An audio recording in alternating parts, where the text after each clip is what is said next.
நீங்க ஒரு கஷ்டமான கான்செப்ட் படிக்கிறீங்கனாக்கா அதை ரொம்ப நாள் ஞாபகம் வச்சுக்கிறதுக்கு ரிவிஷன் பண்ணியே ஆகணும். அண்ட் இதுக்கு பின்னாடி ஒரு சயின்ஸ் இருக்கு, அதை எக்ஸ்பிளைன் பண்றேன். உங்களுக்கு ஒரு புதுசா ஒரு ஃப்ரெண்டு கிடைச்சிருக்கான். அந்த ஃப்ரெண்டு வீட்டுக்கு நீங்க போறீங்க. உங்க ஃப்ரெண்டு அவங்க வீட்டுக்கு உங்களை கூட்டு போறாங்க. உங்க வீட்டுல இருந்து கூட்டு போகும்போது வழி ரொம்ப அப்படி பெருசா இருக்க மாதிரி இருக்கும்.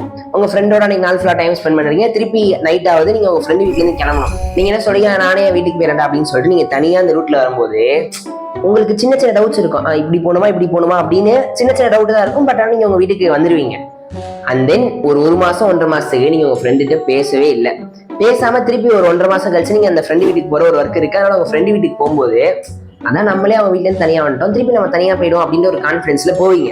பட் ஆனா போகும்போது ரொம்ப சின்ன சின்ன குழப்பம்ன்றது இந்த டைம் ரொம்ப பெரிய பெரிய டவுட்ஸா இருக்கும். இப்படி இந்த லெஃப்டா ரைட்டானே உங்களுக்கு ஒரு பெரிய டவுட் இருக்கும். ஸோ உடனே என்ன பண்ணுவீங்க, உங்க ஃப்ரெண்ட்ட ஃபோன் அடிச்சு இந்த மாதிரி ரூட்டு தரடா வந்து கூட்டு போடானே உங்க ஃபோன்ல சொன்னாங்கன்னா நீங்க அந்த வழியில அவங்க வீட்டுக்கு போறீங்க. அண்ட் இந்த இன்சிடென்ட் நடந்ததுக்கு அப்புறம் கண்டிப்பா உங்க ஃப்ரெண்டு வீட்டுக்கு போற வழியை நீங்க மறக்கவே மாட்டீங்க. அண்ட் இதே தான் நம்ம படிக்கும் போது நடக்கும். நம்ம ஒரு கான்செப்ட் படிக்கிறோம் அப்படின்னாக்கா நம்ம பிரெயின்ல எங்கேயாச்சும் போய் ஸ்டோர் ஆயிருக்கும்.